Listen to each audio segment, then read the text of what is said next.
Meus queridos e minhas queridas, tudo bem? Estamos de volta aí para mais um resumo semanal em que a gente passa um resumão bem rápido sobre tudo que está rolando, tudo que rolou no mercado de cripto nessa última semana. E nessa semana a gente vai focar bastante no processo que a Binance sofreu essa semana e na guerra regulatória que a gente está tendo em cripto, o governo americano indo com tudo para cima de cripto. E no final da live a gente vai falar um pouquinho sobre Shanghai Fork, a Ethereum está chegando próximo de uma atualização muito importante e a gente vai falar como a gente está se posicionando para essa atualização. Então fica ligado até o final do vídeo que vai valer a pena. Bom, começando o vídeo aqui com o processo da Binance. A Binance foi processada essa semana pela CFTC. Quem não sabe, a CFTC ela é a Comissão de Futuros e Commodities lá dos Estados Unidos. Basicamente é uma agência regulatória que, se você é uma empresa que negocia futuros ou commodities, você responde à CFTC. E eles processaram de fato a Binance, não foi nenhum aviso, como havia sendo esses últimos avisos da SEC para as empresas americanas, foi um processo de verdade. Vamos tentar entender um pouquinho desse processo, o que ele significa para a cripto. Bom, eu fiz um resumo sobre a situação no meu Twitter, quem não me segue, segue lá, Gabriel Birles no Twitter, tentando desmembrar o processo como um todo, tá? Importante, primeiro, é pontuar que a relação conturbada da Binance com os reguladores americanos, ela não vem de agora, não é a primeira vez. Esses processos, eles vêm desde 2021, 2012 eles ficaram mais agravados, tá? A gente teve diversos processos, inclusive em dezembro de 2022,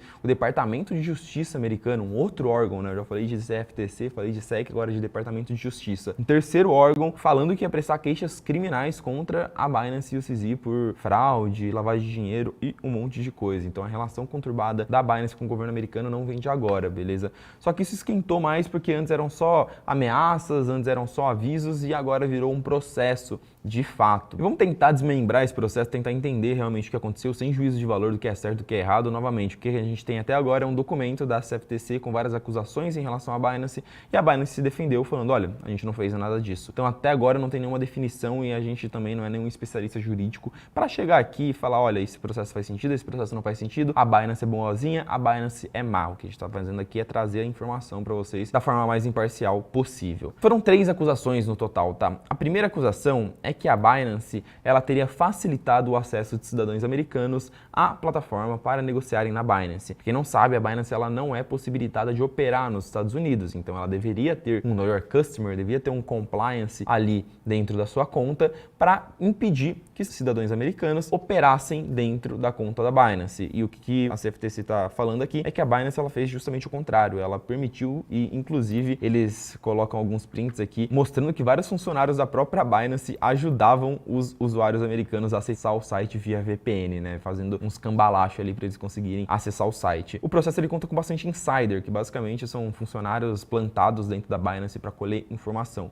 O quanto essas informações são verdades ou não, novamente, não é o nosso mérito aqui falar. E um ponto importante aqui é que, segundo o processo, o próprio CZ sabia desse tipo de movimento da Binance, mas ele considerou isso uma business decision, uma decisão de negócios, em que ele falou, olha, aqui os usuários americanos representam cerca de 16% dos usuários da Binance, em receita isso deveria representar mais ainda, e ele falou, eu prefiro deixar que esses usuários utilizem a minha plataforma e ter que pagar alguma multa futuramente. E ele considerou isso como colocar os interesses comerciais acima dos interesses jurídicos, pelo menos é o que esse recorte fala em relação a essa postura da Binance no processo. Já a segunda acusação do processo, ela faz menção à atividade de 300 contas de dentro da Binance que eram contas indiretamente ligadas ao CZ. Normalmente, corretoras, empresas de cripto, empresas financeiras, elas possuem políticas de insider trading, que basicamente é políticas que impedem que os funcionários da própria empresa negociem na plataforma da empresa contra os seus usuários, porque provavelmente eles têm informações privilegiadas e eles conseguem lucrar em cima dessas informações. Então, nesse caso, essas contas elas não teriam passado por essas políticas de compliance, né, de insider trading,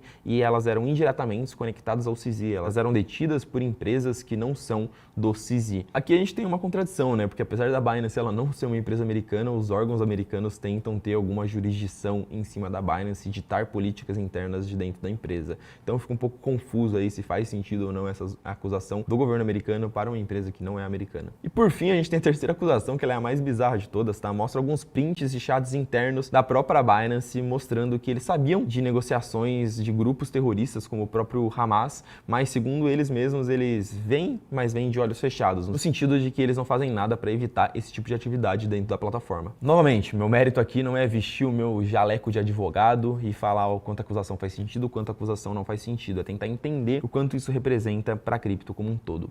Do lado da Binance, alguns especialistas falam que tudo isso eram práticas realizadas lá em 2018, 2019, tá? E a empresa melhorou bastante as políticas de compliance, de Know Your Customer dela de lá até aqui. Lembrando que a Binance é de 2017, então realmente eram os primeiros anos da empresa ali, então faz sentido que essas políticas não estivessem tão concretizadas. Esses prints, essas conversas, eles remetem a 2019, 2020. Porém, o que mais vem chamando minha atenção aqui é essa série de ações do governo americano em cima do mercado de cripto, que parece uma ação conjunta, uma ação coordenada para atacar a cripto. Não só a Binance, como Coinbase, como Kraken, como várias empresas do mercado de cripto. Depois da quebra de Terra Luna, FTX, BlockFi, Genesis no ano passado, a gente apostou que teria uma regulação maior no mercado de cripto, que os reguladores eles olhariam com mais olhos para o mercado de cripto e que a gente teria um avanço. Mas o que a gente está vendo aqui não é um avanço de regulação, o que a gente está vendo aqui parece muito mais um ataque coordenado. E é isso que vem sendo discutido muito nos Estados Unidos e alguns eventos recentes vêm mostrado que realmente essa teoria faz sentido. Recentemente, para quem não lembra, a gente teve o fechamento do Signature Bank. O Signature Bank era um banco que foi fechado naquele mesmo final de semana da falência do Silicon Valley Bank,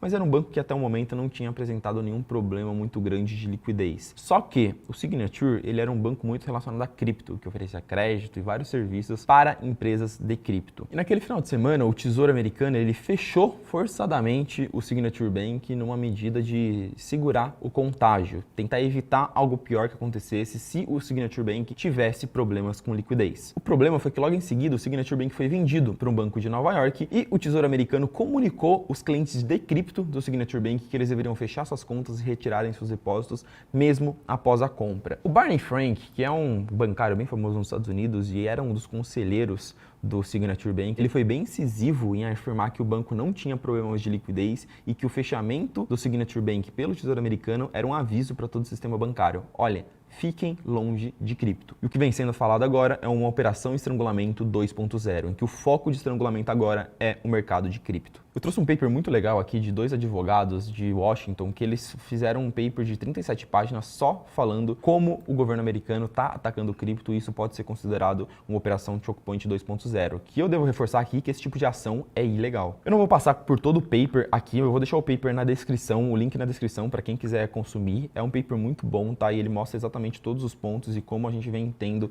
um ataque coordenado do governo americano para estrangular empresas de cripto. E essa narrativa, ela vem ganhando bastante força, tá? Recentemente não, ontem, o Novogratz, que ele é CEO da Galaxy Digital, que é basicamente uma das maiores gestoras de cripto do mundo, ele estava num evento em Nova York e ele reforçou muito que a gente está passando por uma operação Choke Point. Ele falou, nós estamos sendo assaltados. Então o que a gente está vendo é que depois dos casos de Terra Luna e de FTX, ao invés do governo americano desenvolver uma legislação, uma regulação construtiva em relação a cripto e que tem lá as regras do jogo muito claras e ajuda esse mercado a se desenvolver de forma segura para os seus usuários, está sendo desenvolvida uma regulação destrutiva, que o foco é atacar o mercado de cripto, atacar empresas que seguem a regra do jogo de forma certinha. E olha, eu não estou aqui para levantar nenhuma bandeira ativista e falar que eu defendo o mercado regulado ou menos regulado. Eu estou aqui para citar alguns fatos. É fato de que a regulação ela é positiva para o mercado de cripto. Você ter muito bem definido quais são as regras do jogo, como uma empresa deveria interagir com cripto de forma segura, é muito importante para a cripto atingir os bilhões de usuários. Nós não vamos sair da fase em que nós estamos, em que cripto é um mercado extremamente nichado, mas uma tecnologia com muito potencial, se nós não tivermos uma regulação construtiva, dando mais segurança e dando mais conforto para grandes empresas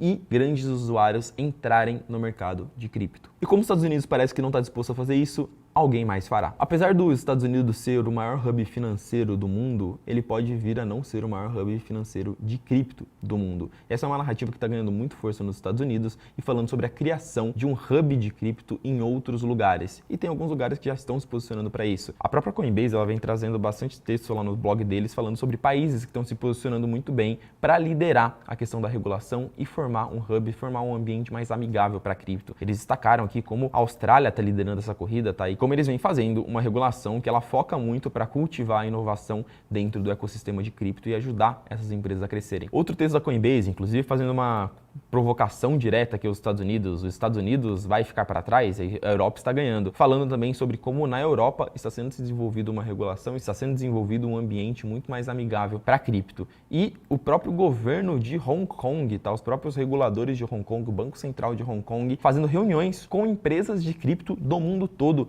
para entender o que elas querem, para entender o que é bom para essas empresas em termos de ambiente, em termos de regulação, para eles construírem um ambiente favorável para cripto em Hong Kong. Então, enquanto os Estados Unidos está querendo destruir cripto, tem vários outros lugares trabalhando para construir. Então, é provável que a gente veja ao longo dos próximos meses, ao longo dos próximos anos, a criação, um desenvolvimento de centros financeiros de cripto para fora dos Estados Unidos. Isso vai ser muito importante para o mercado, vai ser muito importante para a cripto como um todo se desenvolver de forma saudável e de forma segura. Se você não gosta de regulação, se você acha que o mercado não tem que ser regulado, fica tranquilo, vai ter espaço para o mercado regulado e para o mercado não regulado dentro de cripto. A gente pode ter um ambiente de DeFi ali não regulado, em que você faz as coisas sob nenhuma jurisdição, e você pode ter também o espaço regulado, que eu acredito que é esse, onde os bilhões de usuários que vão entrar em cripto vão interagir. E a gente vai ter o espaço não regulado, mais nichado para usuários menores, mas mais conectado ao ethos, à filosofia do mercado de cripto. E o que cabe para nós agora é continuar observando, acompanhando aonde essa história vai dar e esperar que a gente não tenha mais regulações destrutivas e que isso não impacte o mercado de cripto de forma avassaladora. Bom,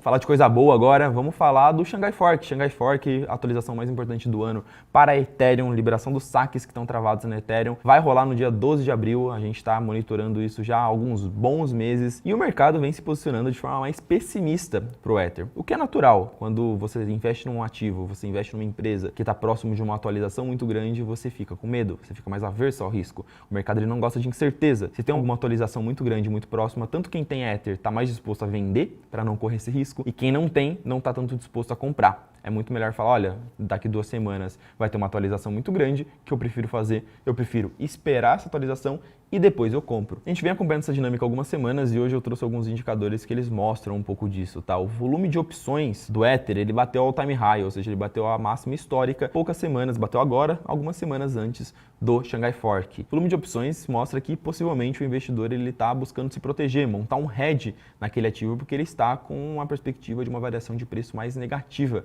no curto prazo. No curto prazo ou no horizonte de tempo daquela opção em específico. E o próprio texto mostra que short Ether e long BTC vem sendo o trade mais comum nesse início de ano. Ou seja, o investidor ele é mais comprado em Bitcoin e menos comprado em Ether. E é exatamente assim que a gente vem se posicionando nas últimas semanas, tá? Quem vem me acompanhando aqui no resumo semanal, vem me acompanhando no Twitter, sabe que a gente está mais pessimista no par Ether Bitcoin enquanto a gente vai chegando próximo do Xangai. Uma atualização dessa magnitude, naturalmente o investidor vai ficar mais averso ao risco. Depois que passar o Xangai, a gente vai ter tirado esse ingrediente de risco, que é a atualização, e no curto prazo a gente ainda vai ter o risco de ter um despejo de Ether no mercado. Porém, pelos nossos vários estudos, a gente acredita que isso é improvável que aconteça. A própria Ethereum ela tem um mecanismo que impede esse despejo e o investidor ele vai estar mais confortável a fazer staking de Ether. Então a tendência natural é que entre mais capital em staking de Ether do que saia, e aí o mercado fica mais otimista para estar mais alocado em Ether. Então a gente ao longo desse começo de ano vem estando mais defensivo no sentido de comprando mais Bitcoin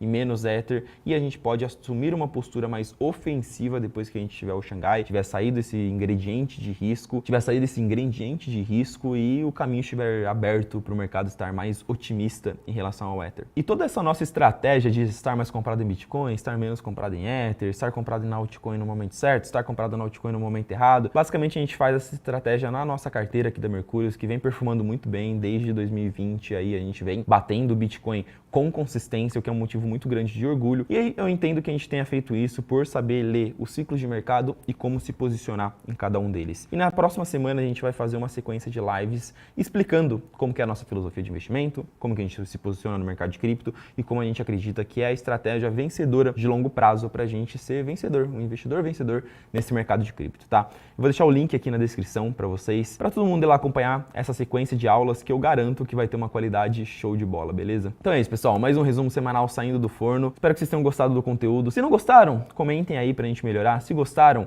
dedinho no curtir, se inscreve no canal. Eu vejo vocês na semana que vem. Fiquem seguros e até mais.